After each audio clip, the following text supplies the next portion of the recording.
శ్రీ వేణుగోపాలస్వామి దేవాలయం, కార్వేటి నగరం. ఈ నగరం చిత్తూరు నుండి 50 కిలోమీటర్లు, పుత్తూరు నుండి 15 కిలోమీటర్లు దూరములో ఉంది. క్రీస్తు శకం 1541వ సంవత్సరములోని ఒక శాసనం ప్రకారం ఈ నగరం కార్వేడుగా పిలువబడినది. నారాయణ వనమును రాజధానిగా పాలిస్తున్న రాజులు ఈ ప్రాంతం అనువైనదిగా వచ్చి కోట, దేవాలయాలు, కోనేర్లు నిర్మించి పాలన సాగించారు.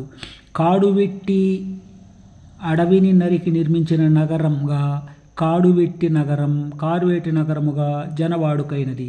కార్వేటి అనే స్త్రీ దేవత పేరు మీద ఏర్పడిన గ్రామం కార్వేటి నగరమైందని చరిత్రకారుల కథనం. ఈ రాజులు 36 కొండ శిఖరాల మధ్యలో ఉన్న మైదాన ప్రాంతమును కలుపుకొని కోట కట్టించి భద్రత కొరకు 36 కనుమదారులందు కాపలా పెట్టించారు. 1550వ సంవత్సరంలో వెంకటేశ పెరుమాళ్ రాజు శ్రీ రుక్మిణీ సత్యభామ సమేత వేణుగోపాల స్వామి ఆలయమును నిర్మించారు. రాజుల కాలంలో 365 రోజులు పూజలతో పాటు 365 రోజులు ఉత్సవాలు జరిగేవట. సూర్యవంశానికి చెందిన కరికాల చోళ మహారాజు నారాయణవనము రాజధానిగా పాలించేవాడు. అతని పుత్రుడు తొండమానుడనే ఆకాశరాజునకు మునిమనముడుగా నారాయణరాజు జన్మించి పాలన సాగించాడు. నారాయణరాజునకు శ్రీనివాసుడు కలలో కనిపించి చంద్రవంశానికి చెందిన వసుధానుడను రాజునకు సగం రాజ్యమివ్వమని ఆజ్ఞాపించెను. సగం రాజ్యం ఇచ్చిన తర్వాత నారాయణరాజు తిరుత్తని రాజధానిగా పాలన సాగించాడు.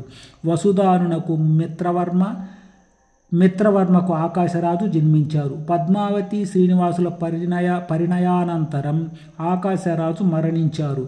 ఈ ఆలయానికి అనుబంధముగా 3 అగ్రహారములతో పాటు 12 బత్య గ్రామాలు ఉండేవి. ఈ ఆలయం 120 అడుగుల పొడవు, 100 వెడల్పు, 10 ఎత్తుగా గల ప్రాకారంలో ఉంది.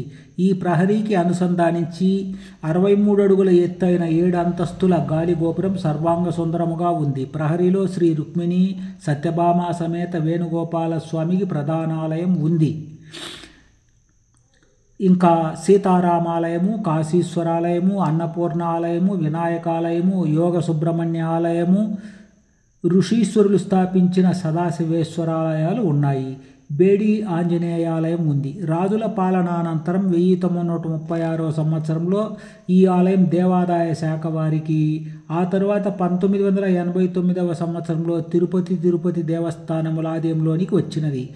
ఆలయంలో నిత్య పూజలు, వార పూజలు, మాస పండుగ పర్వములందు పూజలు ఉంటాయి. బ్రహ్మోత్సవాలు, శ్రీకృష్ణ జన్మాష్టమికి ఉత్సవాలు అంగరంగ వైభవముగా జరుగుతాయి.